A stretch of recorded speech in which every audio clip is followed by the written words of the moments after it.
చూస్తున్నాం middle east లో మళ్ళీ యుద్ధం భయంకరంగా కొనసాగుతోంది. యుద్ధం ఏమాత్రం కూడా ఆగడం లేదు.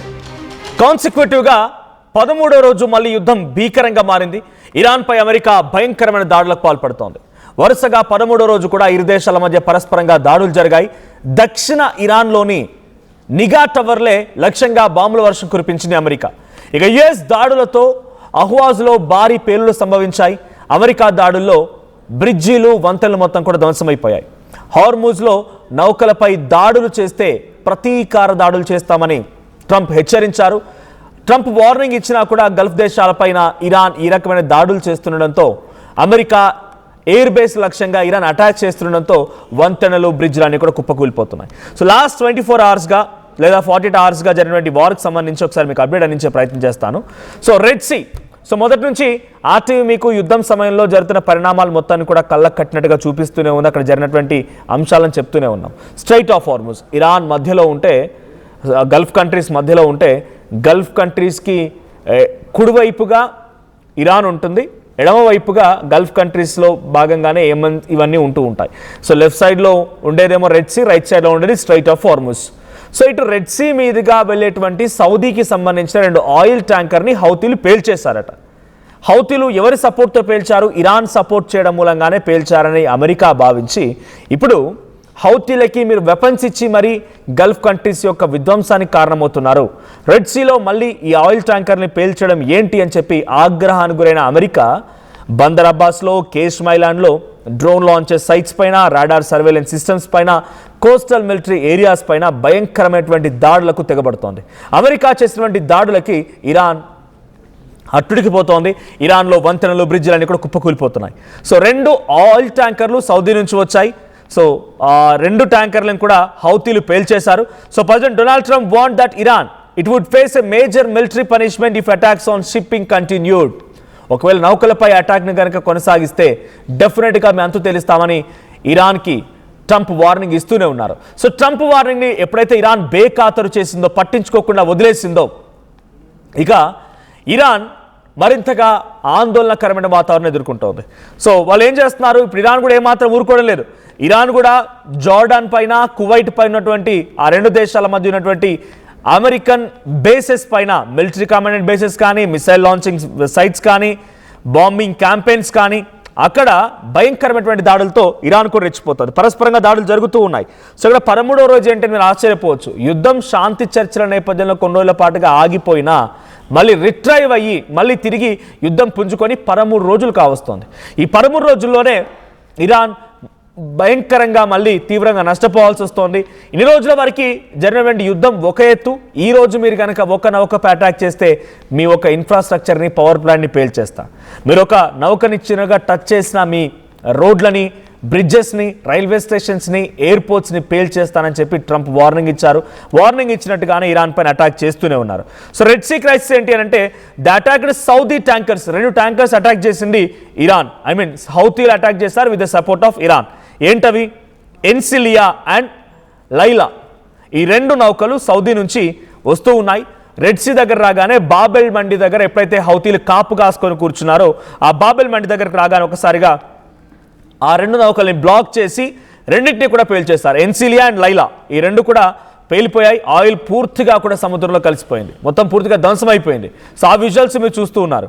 సో దాంట్లో దాని కారణంగా ఒక్కసారిగా మళ్ళీ అమెరికా అలర్ట్ అయింది. అమెరికా ఇరాన్ పైన కూడా దాడులు చేయడం మొదలుపెట్టింది. సో ఈ దాడి నేపథ్యంలో 13వ రోజు ఈ యుద్ధం కొనసాగుతున్న తరుణంలో ఈరోజు క్రూడ్ ఆయిల్ ధర బ్యారెల్కి $100 ఉంది.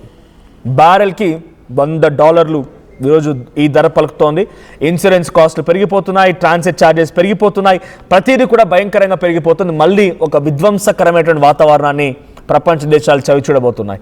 ఏ దేశాలైతే గల్ఫ్ కంట్రీస్ నుంచి ఆయిల్ని ఇంపోర్ట్ చేసుకుంటున్నాయో ఆ దేశాలన్నీ కూడా ఇప్పుడు మరొకసారిగా తల్లు పట్టుకునే పరిస్థితి వచ్చింది. ఒకసారి రాత్రి ఎక్కడైతే రెడ్ సీ సమీపంగా జరిగిన దాడికి సంబంధించి ఒకసారి విజువల్ చూద్దాం.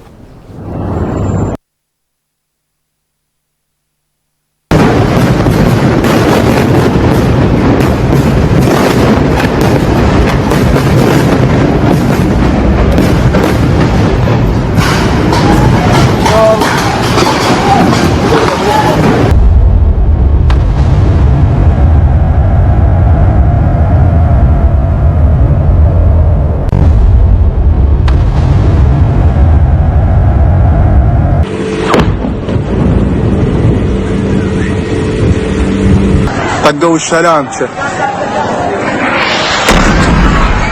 طقونا بخابروا يا زمين بخابروا يا زمين طقونا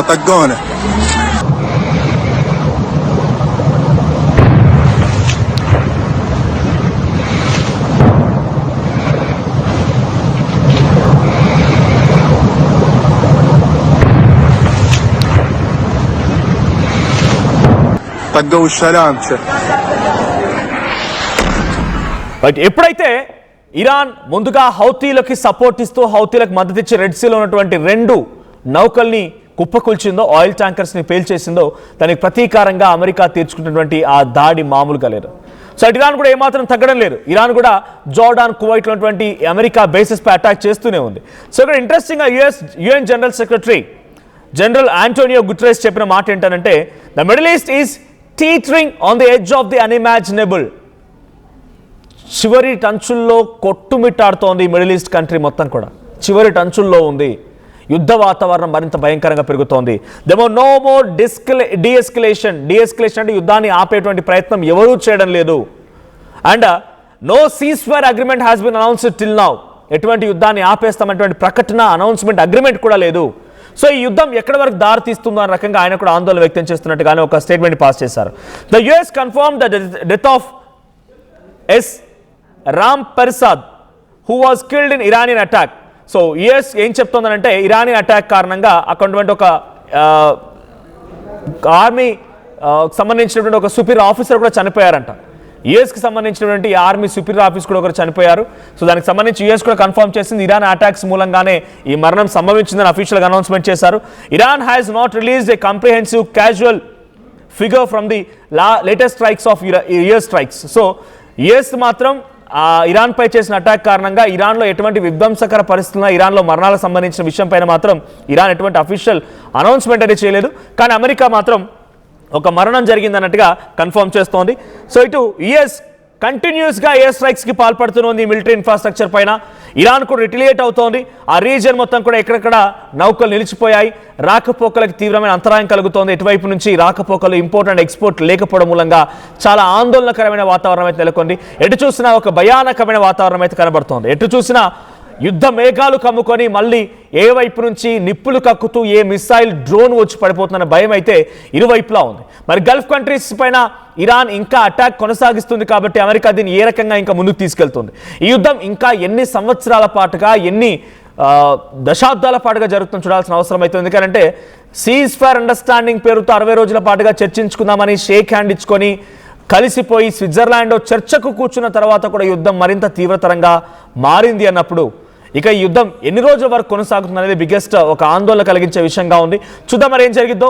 సో ఈ యుద్ధం ఎన్ని రోజుల పాటు కొనసాగితే ప్రపంచ దేశాలన్నీ కూడా అన్ని రోజుల పాటుగా ఇన్ఫ్లేషన్ని చవి చూడాల్సిందే. ముఖ్యంగా పెట్రోల్, డీజిల్, గ్యాస్ క్రైసిస్ని మాత్రం ప్రపంచ దేశాలు 20% దేశాలు ఎదుర్కోవాల్సిందే. సో ఏం జరిగిందో చూడాలి. సో మీకేమనిపిస్తోంది, ఇరాన్, అమెరికా ఈ 2 దేశాల్లో మళ్ళీ యుద్ధాన్ని పెంచుతుంది ఎవరి కారణంగా యుద్ధం మరింతగా రెట్టింపు అవుతోంది? మీ అభిప్రాయం ఏంటో కామెంట్ చేయండి.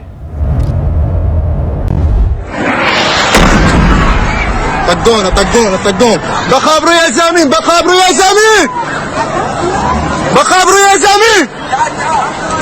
طقونا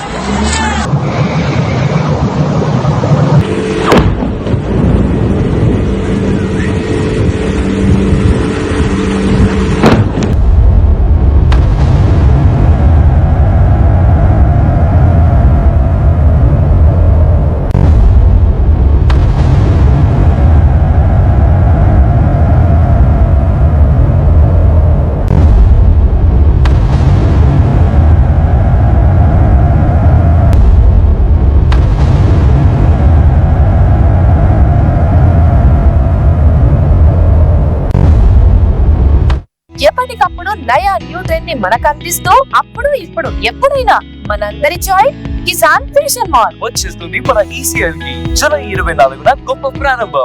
ఏం కొన్నావురా? అమ్మకి 10, అత్తమ్మకి 6, అమ్మమ్మకి 4 కేజీలు చీరలు మావా. అబ్బో ఇక్కడ కేజీ చీరలు కొంటే 1/2 కేజీ చీరలు ఫ్రీ అంట. Churidar, men's wear, kids wear 1+1, 2+1 మస్తు ఆఫర్లు ఉన్నాయి. మరి ఇంకా మాంగళ్య ఆషాఢం కేజీ సేల్ అంటే తెలుసు కదా. మాంగళ్య షాపింగ్ మాల్ కేజీల్లో సేల్, టన్నుల్లో ఆనందం. అందరికీ నమస్కారం. నేను మీ అనసూయ భరద్వాజ్. ఆషాఢ మాసం సందర్భంగా మన కాసం ఫ్యాషన్స్ ఏపీ అండ్ తెలంగాణలోని 24 స్టోర్స్ లో సరికొత్త ఆఫర్స్ తో మీ ముందుకు వస్తుంది. అంతేకాదంలో ఈ ఆషాఢ మాసంలో మన ప్రత్యేకత కిలో చీరలు కొనండి, అరకిలో చీరలు ఉచితంగా పొందండి. Pure in its form with grace made noble.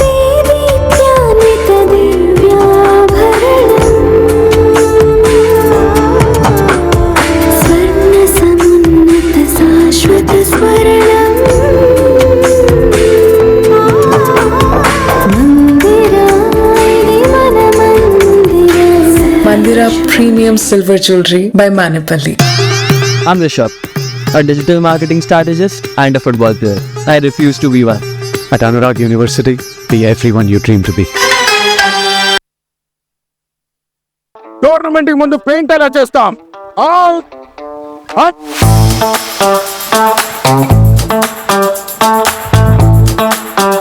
Plan అయితే చాలా బాగుంది. సార్, స్టేడియం పరిస్థితి చూడండి. టోర్నమెంట్ ముందు పెయింట్ ఎలా చేస్తాం? టెక్నో పెయింట్స్ ఉందిగా. Techno paints? Township, dam, stadium లేదా మనీళ్ళు పెయింట్స్ నుంచి పెయింటింగ్ వరకు పూర్తి సొల్యూషన్ కావాలంటే మేమున్నాం. కానీ సార్, టైం కి పూర్తవుతుందా? రోజుకు 23 లక్షల స్క్వేర్ ఫీట్ పెయింటింగ్ చేయగల సామర్థ్యం, 5,000 మంది స్కిల్డ్ లేబర్ టీమ్ మా వెంట ఉంది. 23 లక్షల? అవును. ప్రపంచ స్థాయి రంగులు, అద్భుతమైన షేడ్స్ తో భారతదేశపు అసలైన పెయింట్ మరియు పెయింటింగ్ శక్తిని మేమే. We are techno paints. Techno paints.